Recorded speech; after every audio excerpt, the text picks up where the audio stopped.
Мистик мэр.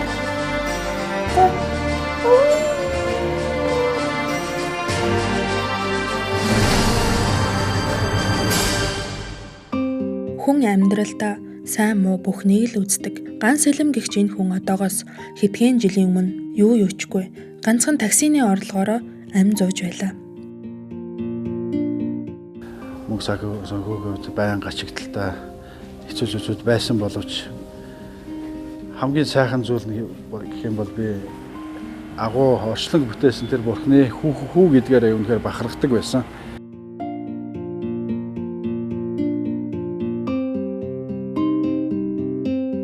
Таксинд амьдардаг.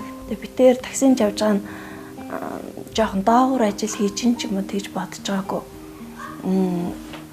Хизээ нэгэн цагт би тэр өөрийн гэсэн бизнестэй болно. Тэр болтол хоёлаа энэ эцэс зөксийн ажлыг тууштай хамгийн зөвөр сайнаар хий гэж хоорондоо ярьдаг гэсэн. Хөдөлмөр хүнийг бүтээдэг гэдэг үгээр түүний амьдралын өнгийг тодорхойлж болох юм шиг.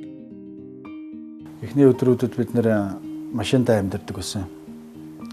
Мөнгөгүй юм чинь тэгээд Honda Kappa гэдэг машинтай байсан.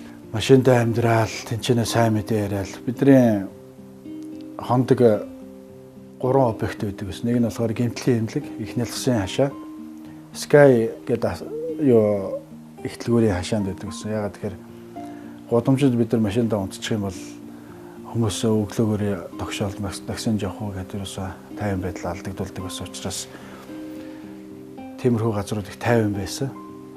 Хэдийгээр ганц Сэлэм амьдралд оройтож хүнд хэцүү байсан боловч бурханд итгэсэн итгэл нь бат байв. Хүмүүс одоо манай ах トゥ нар хүртэл ярьж эхэлсэн чи хэрэж итгэдэг мөртлөө танаа бурхан чи хайцсан. Үгээр олон тарчиг юм болоод ах юм аа гэсэн байдалтайгаар харьцдаг байсан. Тех тусамд нь битээр эцүү үед байсан ч гэсэн бүх зүйл талархалтай бай гэсэн эзний маань сайхан сургаал үг байдаг учраас түүний дагуу амьдрах гэж хичээдэг байсан. Хэцүү өдрүүд байсан ч гэсэн өнөөдөр бид нар амьд байгаадаа эрүүл байгаадаа их талархаж амьдардаг байсан. Бурхан энэ гэр бүлийг юучгүй хоосон орхисонгүй. Тэдний амьдралыг эзэн өрөөжээ. Тэд баг багаар бизнесийн гараагаа өргөжүүлж эхэлжээ. Анх бол би энэ дугуй засвар ажилладаг байсан. Дугуй засвар ажиллаад тэгтээ би баяр хөөртэй ажилладаг байсан. Өглөөнөөс орой хүртэл тасралтгүй ажиллана. Заримдаа хонон.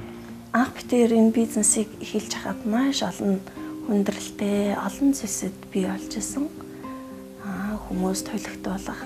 За тэгээ ажил маань амжилтгүй болох. Түрээсээ төлж чадахгүй байх. Тэр олон зүйлсэд бий болж исэн. Тэгтээ тууштайгаар энэ хамгийн зөв юм аа. Энэ ихлүүлсэн ямиг хамгийн сайнаар хийж дуусгана гэсэн шийдвэр гаргаад би тэр бүх зүйлээ зориулж энэ ажлыг хийжсэн. Манай нөхөр ганцаараа ажилладаг биш. Нөхөр маань тэнд ажилладаг. Би гэртээ нөхрийнхаа бүх ард талыг хариуцаж хамт ажилладаг байгаа.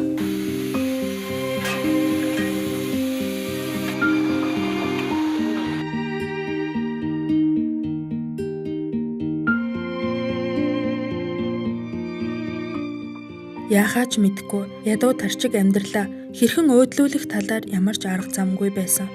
Тэдний амьдрал өнөөдөр харин ч эсэргээрээ бусдад ивэл өрөөл болсоор байна. Тэд өөрсдийн гэсэн том бизнестэй болжээ. Дараагийн дугаараар бид ганц Сэлмийн бизнесийн гараагаа хэрхэн эхлүүлж амжилттай яваагийнх нь нууцыг үзэгч та бүхэндээ харуулахаар бэлтгэлээ.